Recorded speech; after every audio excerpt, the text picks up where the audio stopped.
Hi friends, welcome to our channel. Manasa Kavvinchake మూడవ భాగం.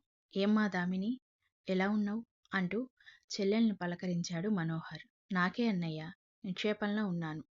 మీ ఆవిడ గారిని కూడా పలకరించు కాస్త అన్నది దామిని గడుసు. మనోహర్ దగ్గరికి వచ్చి భార్య వైపు చూసి, సుమ ఎలా ఉన్నావు అని అడిగాడు ఆప్యాయంగా. నేను బాగున్నానండి, మీరేంటి ఇలా చిక్కిపోయారు? వేళకి తినట్లేదా అని అడిగింది భర్తని. అయ్యో వదిన, ఆ మాట మాత్రం అడక్కు. ఎంతసేపు కొడుకు గురించి నీ గురించి ఆలోచించటం తప్ప తిండి మీదే కాదు, మరి దేని మీద కూడా మీ ఆయనికి దృష్టి లేదమ్మా అన్నాడు నవ్వుతూ నాగేష్ వదినతో. చాలేరా, ఆపు, మొదలుపెట్టావు పిత్తరీలు రాగానే నా మీద అంటూ మందలించాడు తమ్ముణ్ణి మనోహర్. ఎలా ఉన్నారు మరిది గారు అంటూ అందరినీ ఆప్యాయంగా పలకరించి, అవును, సాక్షికేది, స్కూలుకి వెళ్ళిందా అని అడిగింది.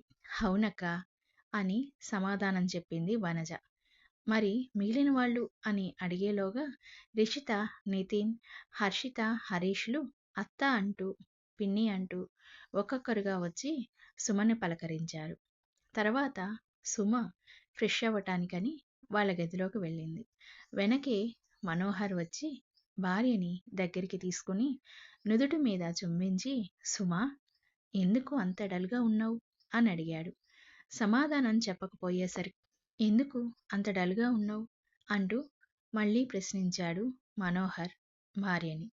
అబ్బే, అదేమీ లేదండి, ప్రయాణం చేసి వచ్చాను కదా, అందుకే కాస్త అలసటగా ఉంది, అది మీకు డల్గా అనిపించింది అంతే అన్నది సుమ భర్తతో.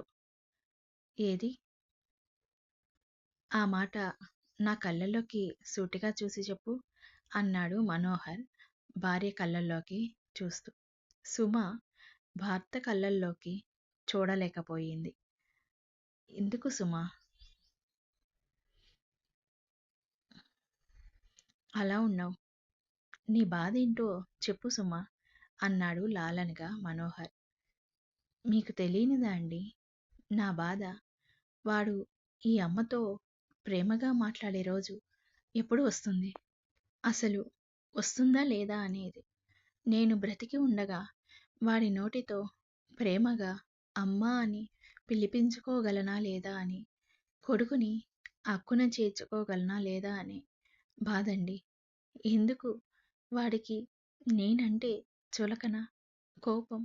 అసలు నేనేం చేశానండి అంటూ ఏడుస్తున్న భార్యతో, ఊరుకోసుమా, వాడి సంగతి తెలిసిందే కదా, అయినా ఇంకోసారి బ్రతికి ఉండగా అనే మాట నీ నోటి నుండి వస్తే ఊరుకోను.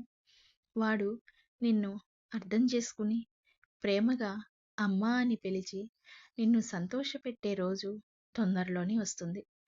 నువ్వు దేని గురించి ఆలోచించి మనసు పాడు చేసుకోకు. పిచ్చి పిచ్చి ఆలోచనలు చేయకుండా కాస్త నీ శ్రీవారికి నీ చేతి కాపీ ఇస్తే ధరిస్తాను. 5 ఏళ్ళయింది నా శ్రీమతి చేతి కాఫీ రుచి చూసి అన్నాడు తన తలని భార్య నుదుటికి చిన్నగా ఢీకొట్టి. అబ్బా, ఊరుకోండి, ఎవరైనా వస్తారు అన్నది సుమ సిగ్గుపడుతూ. అయ్యో, ఇప్పుడు నేనేం చేశానని ఎవరైనా చూడటానికి రావటానికి? కాఫీ ఇవ్వండి శ్రీమతి గారు అన్నాడు మనోహర్ గోముగా. ఇస్తాను శ్రీవారు, కాస్త మీరు నన్ను వదిలితే అన్నది సుమ సిగ్గుపడుతూ. ఓహ్, అవును కదా అని సుమ నుండి దూరం జరిగేసరికి సుమ కిచెన్లోకి వెళ్ళింది. ఏమోయ్, ఏంటి ఈ సడన్ రాక అన్నాడు దామిని భర్త చంద్రశేఖర్ భార్యతో.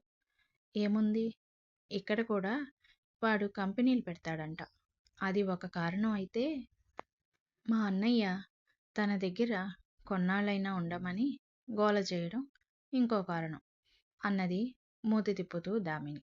ఓహో, అయితే ఇంకాస్త ఆస్తులు కలిసి వస్తాయన్నమాట మనకు, పెట్టని పెట్టని అన్నాడు Chandrasekhar. Thanks for watching. Please like, share and subscribe my channel.